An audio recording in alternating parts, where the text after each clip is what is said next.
આઈઓસીએલના તમામ કર્મચારીઓ અને આપણા સરહદના પરિવારજનો અને સમગ્ર વડોદરા શહેરના નાગરિકોને મારે જણાવવાનું કે જે આઈઓસીએલની ઘટના થઈ છે ત્યારબાદ એમના મૃતકોને એમના પરિવારને ન્યાય મળે અને એમનું આગળનું જીવન સુખમય વીતે એ માટેનો એમને સહારો મળે એ માટે તમામ વહીવટીતંત્ર, અમારા ચૂંટાયેલા પ્રતિનિધિ વાઘોડિયાના ધારાસભ્ય શ્રીમાન ધર્મેન્દ્રસિંહ વાઘેલા અને તમામ લોકો કટિબદ્ધ છે. પોલીસ પ્રશાસન હોય કે કલેક્ટરનું પ્રશાસન હોય, તમામ લોકો આ બાબતે સહકાર આપી રહ્યા છે અને આઈઓસીએલના ઈડી તથા એમની પણ પૂરેપૂરી લીડરશીપ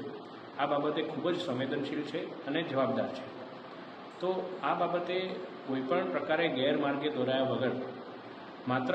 જે અધિકૃત ચૂંટાયેલા પ્રતિનિધિઓ હોય એમની સાથે વ્યવસ્થિત યોગ્ય સ્તર પર વાતચીત થઈ અને મૃતકોના પરિવારને લાભ મળે એ માટેનો આપણા સૌનો પ્રયાસ છે અને એ બાબતે અમે સૌ સતત ચિંતા કરી રહ્યા છીએ. આ મુદ્દો આટલો સંવેદનશીલ છે, કોઈ આપણી વચ્ચેથી જતું રહ્યું છે